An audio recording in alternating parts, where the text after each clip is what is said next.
مسند احمد کی حدیث ہے، نبی صلی اللہ علیہ وسلم نے فرمایا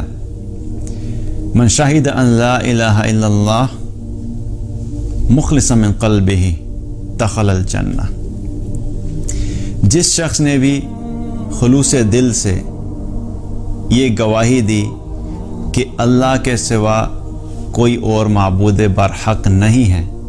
تو وہ جنت میں داخل ہوگا۔ بڑی ہی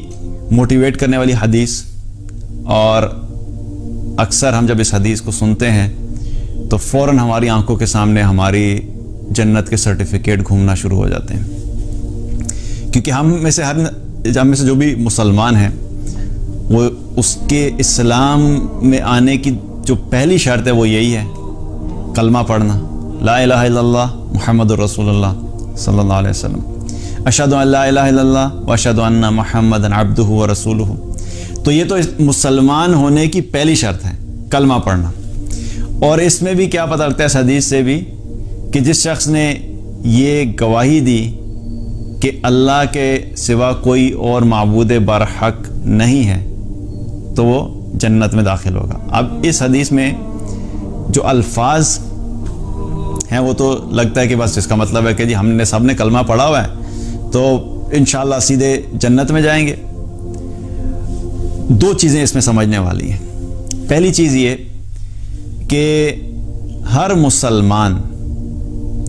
بالآخر ایک نہ ایک دن جنت میں ضرور جائے گا، تو یہ تو اللہ کا بہت بڑا احسان ہے ہمارے اوپر، چاہے وہ گناہگار ہی کیوں نہ ہو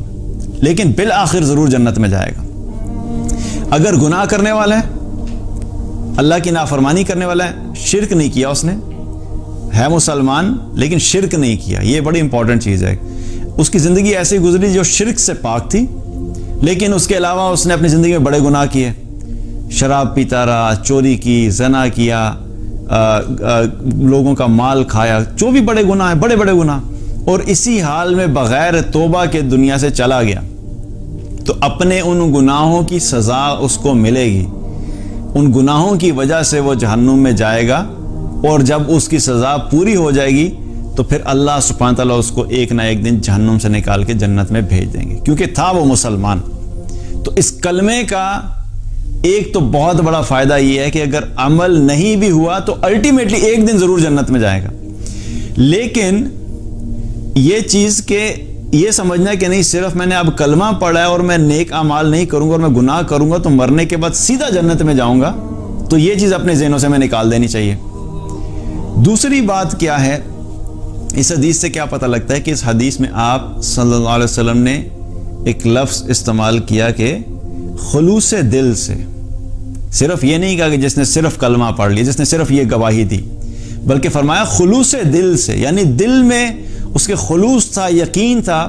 اور وہ کہتا تھا کہ اللہ کے سوا کوئی اور معبود برحق نہیں۔ یعنی اس کا کیا مطلب ہے کہ وہ اس چیز کی گواہی دیتا ہے کہ اگر کوئی عبادت کے لائق ہے تو صرف اور صرف اللہ سبحانہ تعالیٰ ہے۔ اب یہ گواہی زبان سے ہوئی، زبان سے دینے کے بعد دل میں اس کے خلوص تھا، یقین تھا، تو جس انسان کے اور جس مسلمان کے دل میں یہ یقین ہوگا، آپ خود سوچئے کہ کیا وہ مسلمان اللہ کے سامنے کھڑا نہیں ہوگا، کیا وہ اللہ کی بندگی نہیں کرے گا؟ کیونکہ خلوص دل ہونے کا مطلب کیا ہے؟ مطلب یہ ہے کہ جب اس کو یقین ہے کہ اللہ میرا رب ہے تو پہلی چیز یہ سوچے گا کہ پھر جو میرا رب ہے،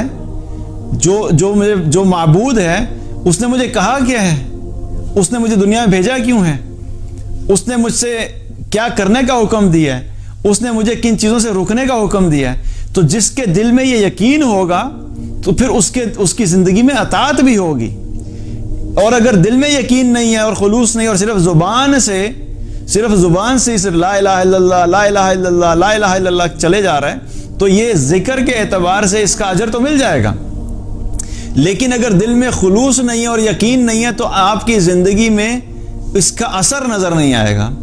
اسی لیے خلوص دل سے پڑھنے کا مطلب کیا ہے کہ جب انسان کے دل میں یقین ہوتا ہے تو پھر اس انسان کی زندگی میں اللہ کی عبادت نظر آتی ہے، وہ پتہ لگتا ہے کہ اس شخص نے واقعی یہ گواہی دی ہے کہ اللہ کے سوا کوئی معبود نہیں۔ پھر جب نماز کا وقت ہوتا ہے تو وہ نماز پڑھتا ہے، جب اس کو سچ بولنے کا کہا جاتا ہے تو وہ